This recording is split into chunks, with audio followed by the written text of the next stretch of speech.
பள்ளி தலைமையாசிரியர் அறையில் வைத்து 12 வயது சிறுமியை பலாத்காரம் செய்த 5 சிறுவர்கள் உத்தரப்பிரதேசம் மொராதாபாத் பகுதியில் ஒரு பள்ளியின் தலைமை ஆசிரியர் அறையில் 12 வயது தலித் சிறுமியை 12 மற்றும் 15 வயதுடைய 5 சிறுவர்கள் கூட்டு பலாத்காரம் செய்தனர். விளையாடிக் கொண்டிருந்த சிறுமியை கூல்ட்ரிங்க்ஸ் வாங்கி தருவதாக கூறி பள்ளிக்கு அழைத்துச் சென்று இக்கொடூரத்தை செய்தனர். சில நாட்களுக்கு பிறகு இச்சம்பவத்தின் வீடியோ வைரலான நிலையில் இதை பார்த்து அண்டை வீட்டார் சிறுமியின் தாயிடம் தெரிவிக்கவே இது வெளிச்சத்துக்கு வந்தது.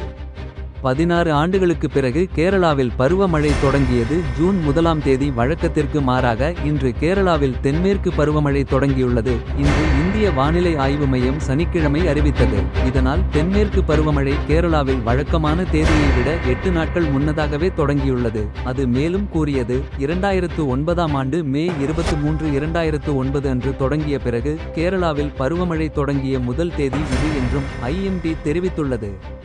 சென்னை விமான நிலையத்தில் 3 மாதங்களில் 1 கோடிக்கு அதிகமான கடத்தல் பொருள்கள் பறிமுதல். சென்னை விமான நிலையத்தில் கடந்த 3 மாதங்களில் கேட்பாரற்று கிடந்த உடைமைகளிலிருந்து 1 கோடிக்கும் அதிக மதிப்பிலான தங்க கட்டிகள், அரசால் தடை செய்யப்பட்ட ட்ரோன்கள், நட்சத்திர ஆமைகள் உள்ளிட்டவற்றை போலீசார் பறிமுதல் செய்தனர். இது போன்றவற்றை வெளிநாடுகளில் இருந்து கடத்தி வந்து பாதுகாப்பு சோதனைக்கு முன்னதாக விமான நிலையத்திலேயே விட்டு செல்லும் கடத்தல்காரர்களை தேடும் பணியில் போலீஸ் ஈடுபட்டுள்ளார். செய்திகளை உடனுக்குடன் தெரிந்து கொள்ள காலை உதயம் நியூஸ்